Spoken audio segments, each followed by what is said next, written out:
గరుడ పురాణం. యముడు భూలోకమునకు వచ్చు సమయములో ప్రకృతిలో అలజడి మొదలగును. దూరం నుంచి నక్కల అరుపులు వినిపించును.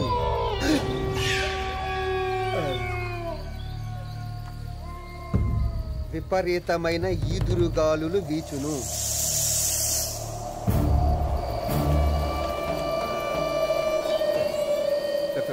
ప్రేతాత్మలు ఊదినట్టుగా దుమ్ము తూలి లేచును. ఆకాశంలో ఉరుములు మెరుపులు. అలా ప్రకృతి బీభత్సంగా ఉండగా యముడు భూమి మీద అడుగు పెడతాడు.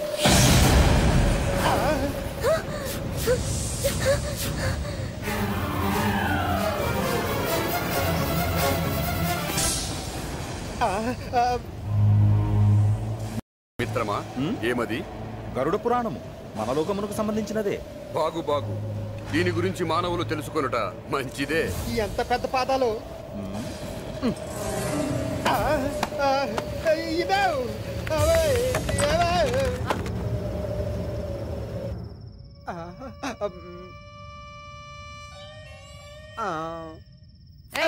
ఎప్పుడు పడితే అప్పుడు చెయ్యేస్తే చెయ్యి ఇరుగుద్ది.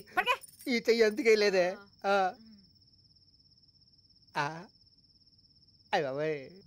గుప్తా మిత్రమా, మనము ప్రాణము తీయవలసిన పుణ్యజీవి ఎవరో తక్షణమే తెలుసుకొనవలేను. అవునవును, తాతను అడిగితే చెప్తాడుగా. తాతాజీ, మిత్రుడు పాశము ప్రయోగించవలసిన పుణ్యజీవిని చూపు. మనవళ్ళు మీరు తొందరపడి 2 గడియలు ముందుగా వచ్చి 2 గడియలే కదా. మన 2 గడియలు భూలోక కాలమాన ప్రకారము 2 దినములు. అయినచో ఆ జీవికి పోగాలము దాపరించి ఆఖరి క్షణము సమీపించే వరకు మీకు చూపుట సాధ్యము కాదు. అంతవరకు మా కర్తవ్యం. మిత్రమా, ఆ దేవభామలు మళ్ళీ మళ్ళీ గుర్తుకు వస్తున్నారు. ఒక్కసారి వెనక్కి వెళ్ళి ఓ చూపు చూసి వచ్చేదమా? తప్పు తప్పు. కుర్రతనపు ఆ చపలత్వమే వద్దు. ఎలాగూ భూలోకము వచ్చిదిరి. పాపాత్ములకు ప్రసిద్ధికెక్కి మన లోకమునకు మిక్కిలి పాపులను పంపిడి దేశమిది. దీని గూర్చి తెలుసుకొనుట చాలా అవసరము. పోయి తిలకింపుము. లెస్స పలికితివి తాత. మాకు తెలియనిది తెలుపుటకు మీరుంటిరి కదా. పదగుప్తా.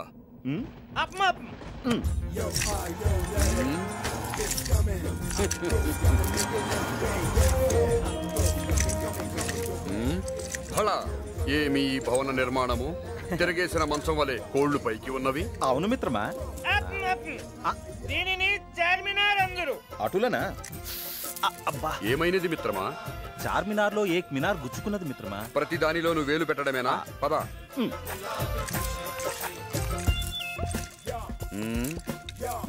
భళారే, ఏమి బహుళ భవన సముదాయము? దీనిని మానవులు హైటెక్ సిటీ అని ముద్దుగా పిలిచెదరు. దీని ప్రత్యేకత ఏమి తాత? 100 మంది చేయు పనిని కంప్యూటర్ అను ఒక్క యంత్రముతో ఇక్కడ చేయించెదరు. మన లోకమును కూడా కంప్యూటర్ ఉపయోగించిన బాగుండునేమో. ఆలోచించుము.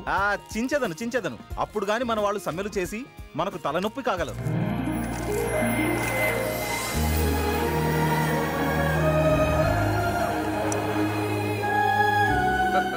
ఈ లోకములను పుష్పక విమానములున్నవి. అది మానవులు ప్రయాణించు పుష్పక విమానం.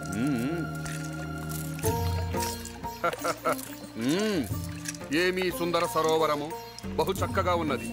దీనిని చూచుచుండిన మాకును జలకములాడవలనని కోరిక పుట్టుచున్నది మిత్రమా. ఇతడ జలకములాడిన గజ్జి పట్టును దురద పుట్టును. ఓహో మిత్రమా, అటు చూడు.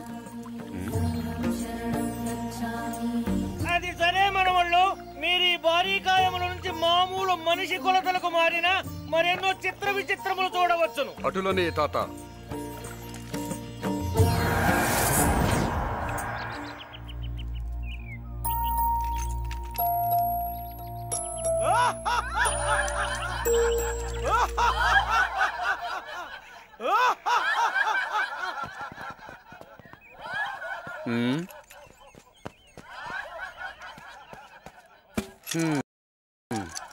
ఏమి ఈ నవ్వులు, ఈ నడకలు? అంతయేను చిత్ర విచిత్రముగా ఉన్నది. నిజమే మిత్రమా. ఈయనొకడు చెప్పు తాత. ఈ మామూలు మానవుల నడకలకే ఇంత ఆశ్చర్యమా? ఇప్పుడు ఒక గొప్ప నడకను చూపించదను, చూడుము. ముత్యాలు వస్తావా, అడిగింది ఇస్తావా, పూర్వశిలా ఇటు రావే వయారి. ఈ నడక మేము నడిచినచో జనము మమ్ము పరిహసించెదరు. అటులైన మీకు ఒక గొప్ప ప్రజాదరణ కలిగిన మహానటుని నడకను చూపించదను, చూడుము. Shankar Dada, Shankar Dada, Shankar Dada MBBS, Shankar Dada MBBS, Shankar Dada MBBS, Shankar Dada MBBS, Shankar Dada MBBS. వేగం బేటా పుల్లము. ఏమా శబ్దము ఎచ్చట నుండి వచ్చినది? మాకును తెలియదు, అప్రయత్నముగా వెలువడినది. ఏది ఏమైనను ఇది మనకు బహు కష్టము. మనది మనమే చూసుకునేదము. పద చిత్రగుప్త. లెస్స పలికితివి మిత్రమా. భూలోకము కూడా బాగుగానే ఉన్నది మిత్రమా. ఏమా జనసందోహము?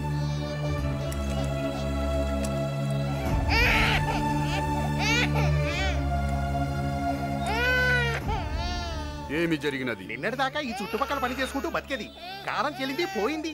మరి ఆ బిడ్డ? పెద్దలు చేసిన పాపాలు పిల్లలకు తగులుతాయంటారు. అలాగే ఆమె చేసిన పాపాలకి ఆ బిడ్డ దిక్కులేనయింది. దిక్కులేని బిడ్డను అక్కున చేర్చుకొనుటకు మీలో ఎవరికి మానవత్వం లేదా? నందు, కారాపు.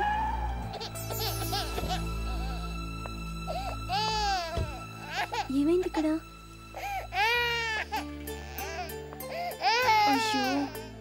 ఓమాయ్, ఆ బిడ్డను ముట్టుకోకు, నీకే చెప్పేది. ఏ? ఆ పోయిన దానికి ఎయిడ్స్, ముట్టుకుంటే మన ప్రాణాలకే ప్రమాదం. అంటే ఆమెతో పాటు బిడ్డ కూడా పోవాలా? కళ్ళ ముందే పసిబిడ్డ కుక్క పెడుతుంటే ఇంతమందిలో ఒక్కరి గుండె కూడా కరగలేదా? అంటే ఆ బిడ్డను ఎత్తుకుని మా ప్రాణం మీద తెచ్చుకోమంటావా? వ్యధవది, సాయంత్రానికల్లా ఆఖరితో ఆ బిడ్డ కూడా వస్తుంది. ప్రతిరోజు మొక్కుబడిగా మనం చేసే పూజలు పునస్కారాలకి ఆ దేవుడు సంతోషించడు శాస్త్రి గారు. మానవ సేవే మాధవ సేవ అన్నారు. దానికి అర్థం తెలియనప్పుడు ఎన్ని పూజలు చేసినా వ్యర్థమే. Hello police station.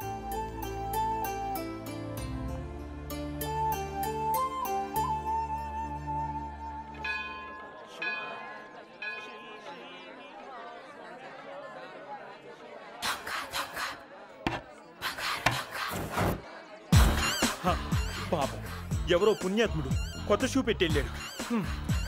ఆ దేవుడు అతని ఆశీర్వదించుగాక. మిత్రమా, ఈ భూలోకమున ఉన్న మానవులు వినాయకుని మొదలు వెంకటేశ్వరుని వరకు కొలుచుచున్నారు. చివరకు చెట్టుని, పుట్టని, పాముల్ని, ఆవుల్ని కూడా పూజించుచున్నారు. అవును. హిందర్ని పూజించు మానవులు మనల్ని మాత్రం పూజించరేమి? ఆలయములు కట్టించరేమి? మిత్రమా, వారు భక్తుల కోర్కెలు తీర్చెదరు, తమరు వారి ప్రాణములు తీసెదరు. యముండ.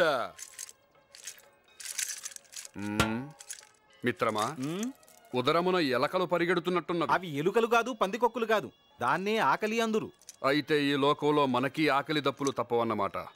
కైలాసవాస, మమ్ము కరుణించవయ్యా.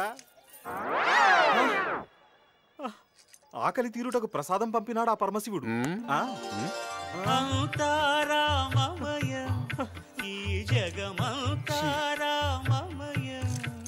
శ్రీరామ, శ్రీ ఆంజనేయ, ఏమీ ఆశ్చర్యము! ఈ భూలోకమున మీ దర్శనము మాకు మిక్కిలి ఆనందముగా ఉన్నది. నాకు కూడా వేసవి కాలంలో పుచ్చకాయ తిన్నంత ఆనందంగా ఉంది స్వామి. హనుమా, ఏంటిది? ఏది నీ తోక? డ్రామా కంపెనీ డబ్బు కట్టలేదని పీకేసుకున్నాడు. పోతే పోయిందిలే, తోక నీకు ఈకతో సమానము కదా.